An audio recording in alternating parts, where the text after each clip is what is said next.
We're talking with Ross Kramer, who is the CEO of Listrak and a regular contributor to Multi-Channel Merchant, about trends in email marketing. Hey, Ross, how you doing today? I'm good, Tim. How about yourself? Good, thanks. Ross, let's talk about back-in-stock alerts. A back-in-stock solution can not only save a sale, but provide a perfect opportunity to engage with the customer and even generate additional revenue. What are some of the best practices in creating a back-in-stock alert? You know, we have, over the past couple of years, Listrak's really looked at a number of opportunities that merchants have to really maximize their contact strategy and their CRM, save sales, and a back-in-stock alert was one of those kind of low-hanging fruit types of opportunities that a lot of merchants have. A number of our customers are in the apparel space, and a lot of times what you'll have is, you know, the master SKU or the master product won't necessarily be out of stock, but one of the variants might be. So one of the colors or one of the patterns. We have a big problem with footwear. You know, if you've got a particular shoe in, you know, a few different sizes, a few different colors, and a few different widths, you're talking about, you know, nearly 200 different SKUs that you've got to stock. So this presents a large opportunity a large challenge for retailers, but creates an opportunity for consumers to really allow their voice to be heard as it relates to reordering products. And I'll tell you, one of the merchants right now that's kind of pioneered this is ModCloth, they're going to do small buys. Their business model is really based around doing these small buys where they will source product from indie manufacturers or designers. And when it's out of stock, it's kind of out of stock. But they have a feature that says, let us know if you're interested in this product and we'll bring it back. So not only is it a neat merchandising, marketing opportunity, a neat opportunity to gather more email addresses, but it's also a really cool opportunity to give your customers a voice in the products that are stocked on the site and in store as well. Ross, you get a new subscriber and they're eager to engage with you as soon as she welcomes you into her inbox. Your early interactions are going to set the tone for what you hope will be a long relationship. What questions should you ask yourself to determine the types of messages you should send a new customer? So I think you're talking about a welcome message, or really a welcome series. What we found is with the competition in the inbox, with as much mail that consumers are receiving these days, it's really important to be sending a series of emails and not just one single email. What we like to say is that about a third of your overall email revenue should be derived through triggered messaging. And the first triggered message that you're going to send to a subscriber is going to be the welcome message. Of your overall email revenue, most likely your welcome series is going to drive probably 20 to 25% of your email revenue. So this is important. So for any retailer that doesn't have a welcome message, or perhaps it's, you know, not really being optimized, maybe it's kind of on the, you know, more on the plain text side or something like that, or maybe it doesn't exist at all, it's a great opportunity to see some revenue early and often. The welcome series is really an opportunity to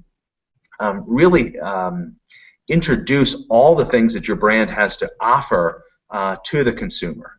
So it's really an opportunity to engage them on a one-on-one dialogue. We see more retailers implementing the concept of a preference center, where we're asking things like, hey, are you male or female? When's your birthday? Do you have any other special events like an anniversary or things like that that we should be aware of?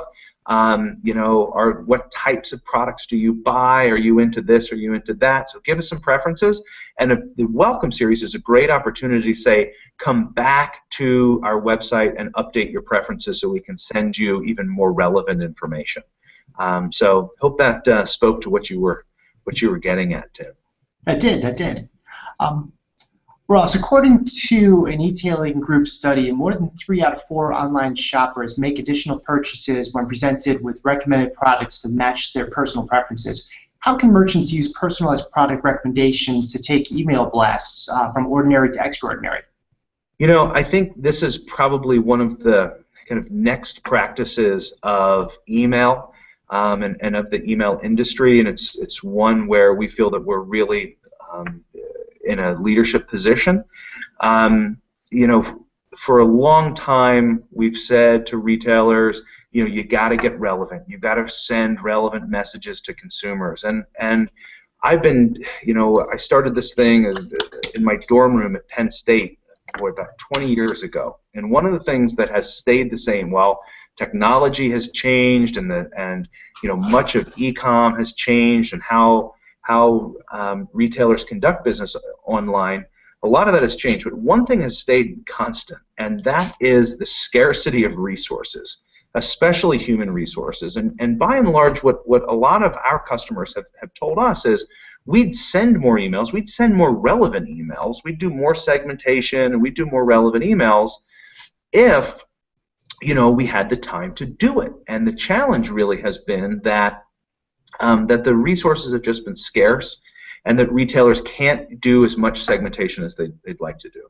So this really creates an opportunity for kind of a big data opportunity, where we're using machine learning, we're using collaborative algorithms to serve up content based on browsing patterns, based on past purchase history, things like that. And that's really what we're going to be seeing in the next few years. I think Amazon has surely pioneered this type of thing, where they're marrying a consumer's intent with the consumer's past purchase behavior, and serving up very relevant information based upon what you were looking at out at Amazon. And now there's an opportunity, and a number of vendors like Listrak and some others have created some opportunities to really provide a rich experience with recommended products inside the email, where we're getting a lot closer to that one-on-one dialogue, and the merchant's able to deliver a much greater user experience in the inbox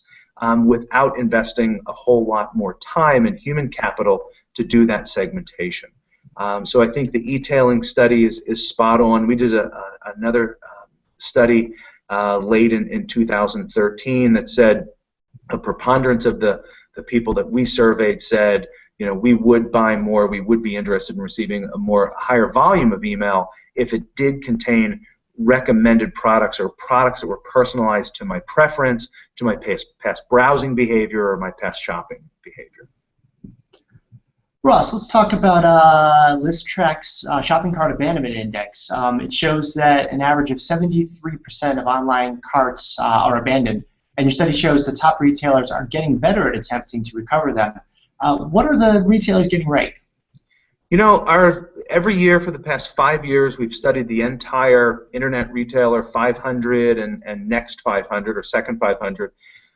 The latest data as of the end of 2013 that we saw was about 25% of the entire IR 500 and Next 500 implementing shopping cart abandonment campaigns. So for those guys, they are getting it right. A couple of things that the data showed that kind of directionally, it showed that they're getting a little bit more savvy in the timing of the emails. When we first started to do the study, we saw a lot of retailers waiting a full 24 hours after abandonment. We found that the greatest conversion rate will actually happen when you send that shopping cart abandonment email closest to abandonment. So the other thing I think that they've gotten right is that they're starting to hold back offers in that first email, which is the guidance that we give to all of our customers, which is there's really not a need to present an offer in that first email. We're seeing more of them send a series of emails. We talked about this at the beginning of the segment, that it's not enough just to send one email, but you really have to be sending a series of emails. So we're seeing more retailers sending a series of emails, and we're seeing a spattering of retailers be putting in some of the features that we've pioneered over the last couple of years, things like merchandising the top-rated review inside that shopping cart abandonment email, or merchandising recommended products inside that email. The other thing that we're really excited about is our launch of the Browse and Abandon feature. You know, we've studied and surveyed the landscape, and this type of a feature is still kind of a next practice among retailers, which is the concept of, and this is again something Amazon's been doing for a long time very effectively, is, hey, you were looking at a pair of, you know, Calvin Klein jeans. Are you still interested in Calvin Klein jeans? Here's some other brands you might be interested in. Here's some other styles that you might be interested in.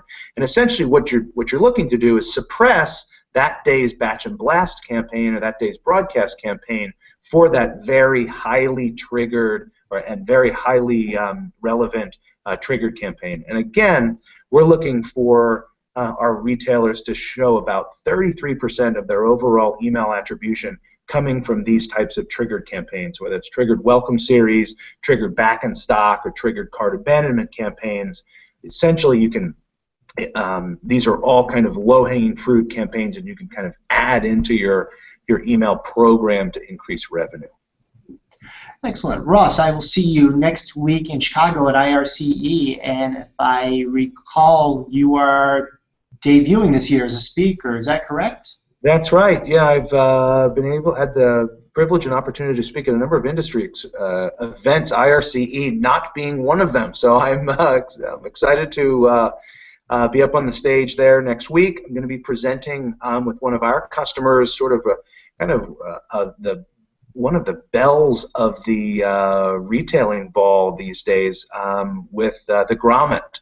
So I'll be with Catherine Klinger from the Grommet, and she's going to be talking about small things that she has done that have made a large impact in the Grommet's email marketing program. So she is a fantastic lady, very inspirational. The Grommet story is really a fantastic story, and I think they're one of the few retailers that are really different right now online. So definitely a brand that you should be watching and people should be keeping an eye on, and they're doing some really innovative things in the inbox. So we're excited to share some of the things that they'll be doing next Wednesday, July 11th at 11:30. Oh, June 11th. June 11th. Yeah, June 11th. June 11th.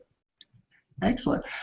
Ross, thank you very much for your time today. It's really appreciated, and I'll see you next week in Chicago. Right on, Tim. Thanks. Good to see you, and good to talk to everybody.